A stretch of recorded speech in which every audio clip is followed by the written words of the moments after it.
Hey everyone, it's Greg Reinhardt from GRB Academy.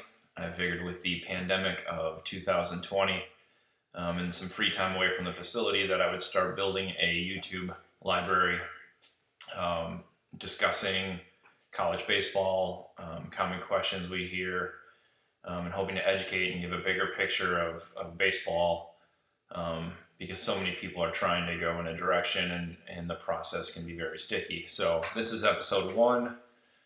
Today I'm going to talk on Division I funding, types of aid available, and paying for school. Before I begin, if you don't mind taking a minute, you click on subscribe. We're looking to build our GRB Raised channel. If you actually dig into the channel, you will see that we have several videos of all of our players. We started that this year. It's something that's built into our team packages. Is high school players get 2 recruiting videos a year built for them. But we are looking to grow our subscribers, so please do that for me. That'd be great.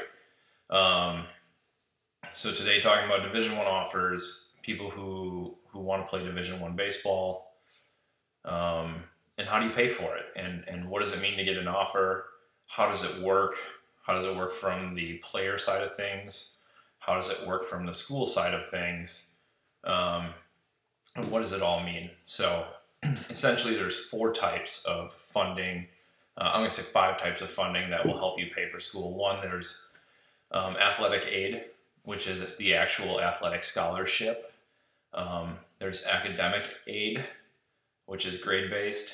There's need-based aid, which I will go into in a little bit. There is financial aid, which is a federal funded program through FAFSA. And then there's what I'm going to call miscellaneous, which I'm going to touch on all of these 5 different areas to some extent. But I will start with the athletic aid. All of these, all 5 of these are sometimes presented to you to give you a full picture of what it's going to cost. And a lot of times schools can present them to you in a lot of different ways if you're going to get an offer. But all of it comes down to showing you what your cost to go to school is there. But I think knowing the different parts is important. So athletic aid, in Division I baseball, there's 11.7 scholarships per year per team. And what that means is every year when a school calculates how much they've given away, it adds up to 11.7 total. That's what they can have per year. And what does 11.7 mean? One, that's for a fully funded school. And 1 scholarship equals the total amount of tuition, room and board, cost of attendance, and books. So if you put that full number together, and let's just say, it's $10 to go to school, and they're willing to give you $5, you're on a 50% scholarship. And they add those all together, get to 11.7. How that compares, Division II baseball, if it's fully funded, has 9 scholarships. NCAA Division I football, which is obviously a major revenue sport for colleges, has 85 scholarships, and those are all full scholarships. Baseball can have partial scholarships. We're going to talk about that. Basketball, NCAA Division I basketball has 13 scholarships per year per team. Those can be in partials. And then if you look, like women's rowing has 20. Women's track and field has 18. And the reason you'll see those numbers are higher deal with Title IX and funding to make sure that women's and men's sports are equal. We will talk, Division III has no athletic funding. JUCO, junior colleges, and NAIA, we'll do that on a different video one day. There's a lot of different things with that. So things to know about the 11.7 that I think are important. One, it does not matter for the most part, and I'm going to say for the most part because there's different things that move around, but for the most part, it doesn't matter if it's an in-state scholarship, an out-of-state scholarship, or from a private school. Private schools a lot of time don't have in-state or out-of-state, they just have a number that they use. In-state is usually cheaper. It's usually 30, 35, 40% cheaper than out of state. When calculating the 11.7, It is only based on what percentage they're giving. So it doesn't matter if it's in-state or out-of-state. For example, I'm going to use a $10 mark because it's easy. If you are in-state, and we'll use Wisconsin where I'm at, if you are in-state and it's $10 to go to school, the breakdown of that likely looks like it's $4 for your tuition, $4 for your room and board, and then $2 for cost of attendance and books. So if someone said that they're going to give you a full tuition scholarship, you are getting 40%, 4 out of 10. If you are out of state, let's say it's $15 for out of state to go to school for a year. It's going to be $9 roughly for tuition, $4 for room and board, and then $2 again for books, cost of attendance, living. If someone's going to give you a full tuition scholarship, there it's going to be 9 out of 15, which is 60%. So you're going to get a 60% scholarship. So schools aren't generally dealing with a pot of money that they're using. They're basically, what percentage are they giving you? And this matters a lot because I got a squeaky chair, but schools that want to clean up their in-state recruiting and get most of their recruits from in-state do it for a certain reason, because it's simply cheaper. Like if I can go and get 20 kids from the state of Wisconsin, and I can tell them all that you're getting full tuition, I'm going to get them for 40%. If I go out of state, let's say I'm in Wisconsin and I cross over to Illinois and I want to recruit a kid, and I want to give him a good offer, a tuition offer, it's going to cost me 60%. And that may not seem like a big deal early on, but when you're adding up over 20 players, 24 players, you'll quickly run out of your 11.7. And that's going to deal with what you hear from colleges. So if you're a recruit and you're getting recruited from an in-state school, they're going to present the offer to you differently generally, because it sounds really good if an in-state school says, hey, we really like you, we'll give you full tuition to go here, and here's the real cost. It's going to cost you, $6 out of 10 to go here, but we're giving you full tuition, which is a great offer for us. And if you say yes, they're getting you for 40%, which is good for both places. You're paying less because you're in state, you're getting full tuition, and the school is getting a smaller number against their total 11.7. If you're being recruited by an out-of-state school, they probably will present it to you not as saying we're giving you full tuition. They're probably going to give you a percentage value because that sounds better. So if you're being recruited by a school from Illinois and you're from Wisconsin, and they say, hey, we want to give you a 60% offer, that will sound really good for them when they're competing against other schools trying to recruit you, because they're giving you 60%, but they are essentially giving you tuition based on that $15 model and the $10 model. So understanding that schools that try to clean up in-state and take care of recruits in-state are doing it because their money will go further. If they can get 20 kids from the state of Wisconsin and they want to creep into another state, they will have more of their percentage left to make bigger offers, because they're certainly going to have competition from in-state schools against those kids that they're recruiting who are out of state, if that makes sense. So when you calculate it 11.7, if I have 10 kids from in-state, I'm only using 4 scholarships if they're all getting tuition. If I get 10 kids from out of state, and they're getting the full tuition, they're costing me 6 against my 11.7. So that's some of the trickier pieces that sometimes are relayed to you as athletes, is how it is relayed. I'm going to do another segment, in a few days on what a great offer is, based on your position, how old you are, some of those things. So we'll talk about that later. So that's the first thing that I think is important, is understanding there's 11.7 and how it's presented to you and how it's calculated. In the end, as an athlete, you should look at what is my real cost to go to school. Don't be so big into the value that the school is giving you, be into the total dollar amount they're giving you. If you're smart enough and you calculate that it's a 40% offer, but it's costing you $5,000 a year to go there, and you get an out-of-state offer that's 60%, but it's costing you $15,000 a year to go there, still based on the cost of school, and these things vary, you still should make a financial decision, not a value decision on how you think they value you. That's my personal opinion, but in the end, it comes down to dollars and cents, and teams are building off of what they have available for that year. So that's the piece on athletic aid. Academic aid generally can be stacked with your athletic aid. So academic aid is for that to be a possibility, and some schools have it, some do not. Some have really, really great packages, some do not. But some have scales. So let's say if you're a 3.6 with a 24 ACT, you may qualify for in-state tuition, which is about 30% off, 30 to 35% off. And then you still get your athletic scholarship. So they can go together. Now that's only true in most cases, with that word again, if it's available to the full student body. If it is not available to the full student body, they would have to calculate that against their 11.7 scholarships.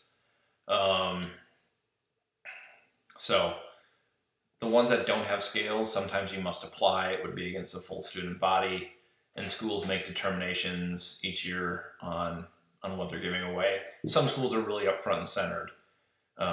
If you're a 3.6, 24, 3.7, you automatically get 4,000, 6,000, 8,000, 10,000 off. It's a floating scale. So that's one of the ways that you can also fund your education. And I think the moral of that story is everyone says grades are super important, and they are, because they help you get more money, and they help teams build rosters cheaper. So of course kids with better grades who are good players get better opportunities, because they're going to pay less. The school's going to have to, give them less from an athletic standpoint to build a roster. And the last thing I'll say on that is, if a school can give you 70% academic, and they only have to give you 25% athletic, they are going to do that. Or if they only have to give you 40% academic and 25% athletic, they're going to do that. And it's not a knock against you, it's just you earned your money in a different way. The money to colleges is the same. They don't care how they get it. Some schools have a lot of advantages, and they're going to build the best team possible with the money they have. You shouldn't be shied away because you only have 25% athletic, but they gave you 50% academic. You're still going to school for a 75% discount. That money does have to be renewed, so in a lot of places you'll need to keep a 3.0 for it not to count against the team value, or whatever number they put out. So that is on academic aid. On need-based aid, this is a socioeconomic aid package that is available to certain schools and not to a lot of schools. So you will see a lot of schools that have great advantages. I'm not going to name any. You can look and see what they are pretty easily. But generally they're really expensive schools. Sometimes they're private, but they're really expensive schools. Think $60,000, $70,000, $80,000 a year to go to school there. And they have things put together that do have to be a requirement for the full student body. But let's use, I know some that have the number $120,000 a year of joint family income. If you are less than that, you automatically get a large amount off and pay a different rate to go to school there. And that's to their advantage. And certainly to yours too, because you'll pay cheaper. But there are a lot of college baseball rosters that are built using need-based aid. Some really great programs do it. And of course, their athletic money stretches a lot farther because they get to pay kids using this need-based aid. Like I said, there's varying levels of it. And anyone, it needs to be to the student body as well. So that's a little bit on need-based aid. That doesn't happen a ton, but it does happen from some big schools and a couple in the Midwest. So 4 is financial aid. That's a FAFSA, it's a federal program. You basically send in, your family numbers, and you get back, just like every other student, whether you qualify for a Pell or subsidized loans, non-subsidized loans. Those also can go into your number. They do not count against you. And that's, for schools that don't have the need-based aid, a lot of people still qualify that way.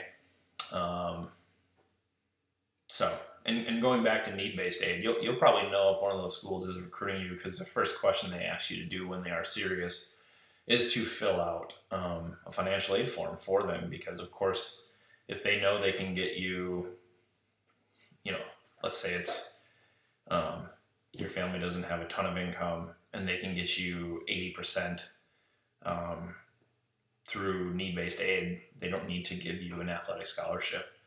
You're already going for 80% off. That's enough for need-based FAFSA. It doesn't count against 11.7. It is available to anyone in the country who qualifies.